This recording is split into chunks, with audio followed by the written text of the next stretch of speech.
Salam untuk kita semua. Pada kesempatan kali ini saya akan membuat video presentasi mengenai APBD di Provinsi Riau. Namun sebelum itu izinkan saya memperkenalkan diri saya.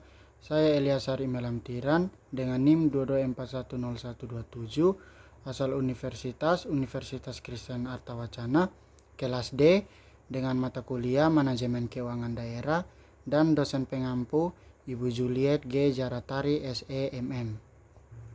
Di sini saya akan membahas beberapa teknik, yaitu teknik Simple Moving Average atau SMA, yang kedua teknik Exponential Smoothing, yang berikut adalah teknik Transformation Moving Average atau TMA, dan yang berikut adalah teknik regresi dengan model ekonometrika. Baik, pertama-tama kita akan membahas tentang teknik Simple Moving Average. Di sini ada tabel pendapatan di Provinsi Riau dari tahun 2017 sampai dengan tahun 2022. Di tahun 2017, Provinsi Riau mengalami pendapatan sebesar Rp1.185.100.000. Tahun 2018 sebesar Rp1.225.300.000. Tahun 2019 sebesar Rp1.326.360.000. Tahun 2020 sebesar Rp1.464.270.000. Tahun 2021 sebesar Rp1.287.100.000. Tahun 2022 sebesar Rp1.370.200.000.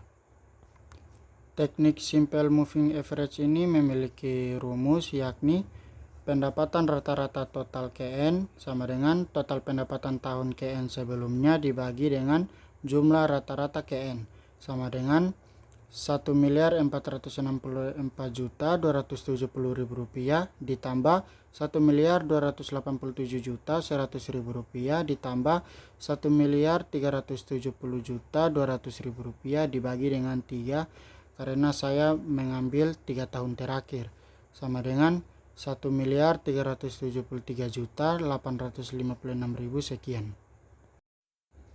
Yang berikut di sini ada teknik exponential smoothing. Dengan menggunakan data di pendapatan di atas, misalnya untuk pendapatan terakhir yaitu Rp1.373.856.000 sekian, diberi bobot 40% atau 0,4. Sedangkan tahun-tahun sebelumnya diberi bobot 60% atau 0,6.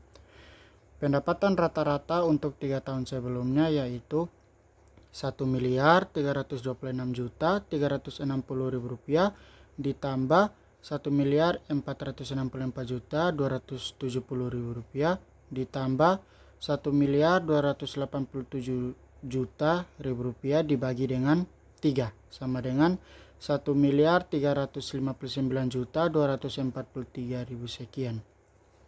Nah, di sini 0,4-nya adalah Rp1.370.200.000 ditambah 0,6-nya adalah Rp1.359.243.000 sekian, sama dengan Rp1.363.625.000 sekian. Selanjutnya kita masuk ke dalam teknik Transformation Moving Average.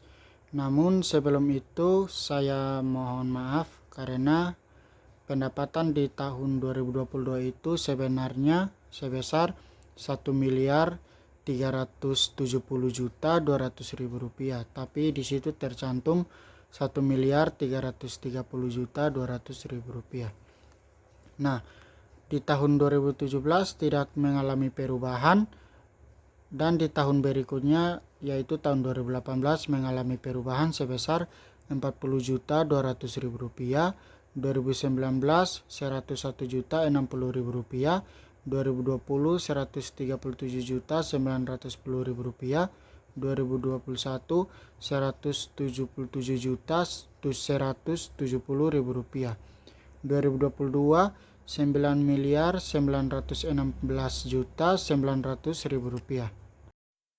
Nah, di sini total delta P-nya sama dengan Rp9.814.900.000.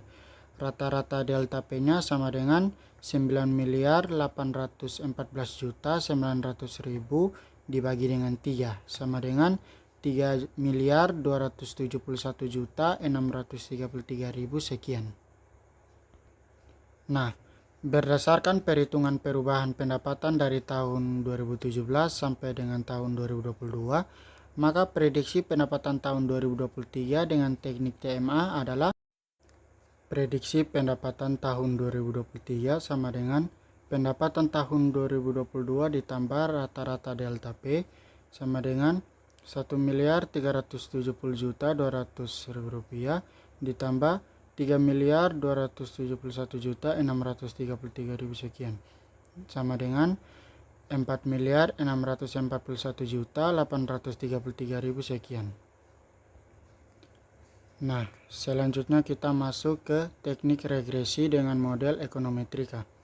Persamaan regresi untuk memprediksi pendapatan tahun mendatang tidak hanya menggunakan satu variabel, tetapi memasukkan variabel-variabel yang berpengaruh terhadap pendapatan, misalnya variabel pertumbuhan penduduk, pendapatan per kapita, inflasi, dan pertumbuhan ekonomi dan sebagainya, sehingga persamaan regresinya dapat ditulis Y sama dengan A tambah B1X1 tambah B2X2 tambah sekian BJ XJ.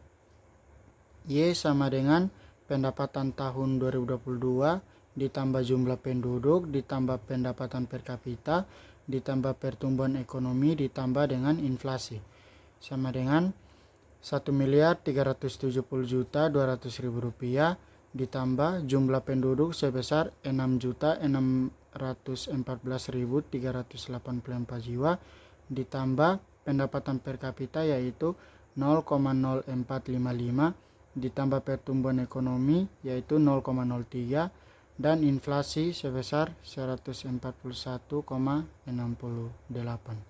sama dengan 1.376.828.552 rupiah. Nah, selanjutnya kita masuk ke dalam nilai akurasi data. Untuk menilai keakuratan data, berbagai teknik perkiraan yang dapat dilakukan dengan menghitung persentase kesalahan peramalan, yaitu absolute percentage error atau disingkat dengan APE. Nah, APE di sini memiliki rumus yaitu APE sama dengan prediksi dikurangi hasil sesungguhnya dibagi dengan hasil sesungguhnya. Di sini yang pertama ada teknik SMA yaitu sama dengan 6.716.496.000 sekian dikurang hasil sesungguhnya yaitu sebesar 1.910.200.000 rupiah dibagi hasil sesungguhnya yaitu sebesar 1.910.200.000 rupiah sama dengan 2,516. Yang berikut ada EXS sama dengan 1.363.625.000 sekian dikurangi 1.910.200.000 rupiah dibagi 1.910.200.000 rupiah sama dengan 0,286.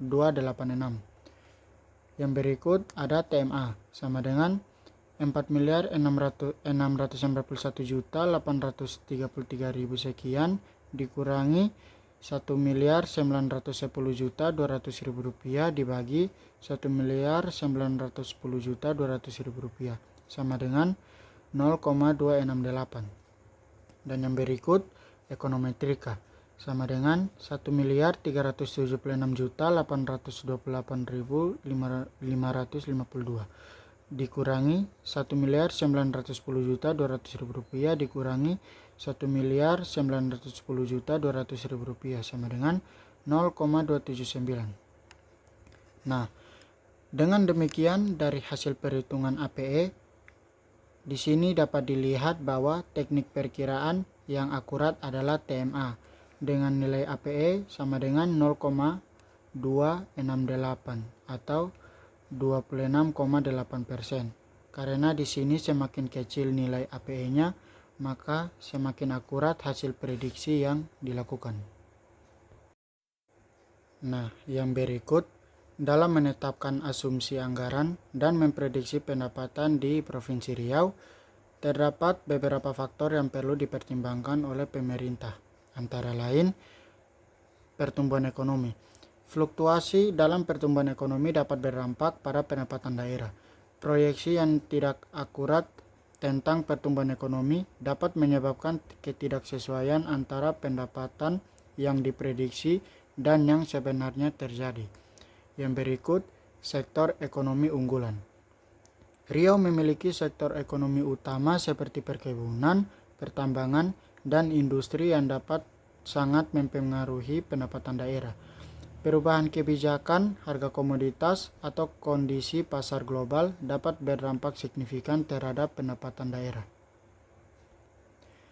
Nah, yang berikut adalah saran dari rekomendasi yang bisa diterapkan oleh pemerintah Riau dalam melakukan perkiraan dan penganggaran di masa mendatang, yaitu kuatkan administrasi keuangan.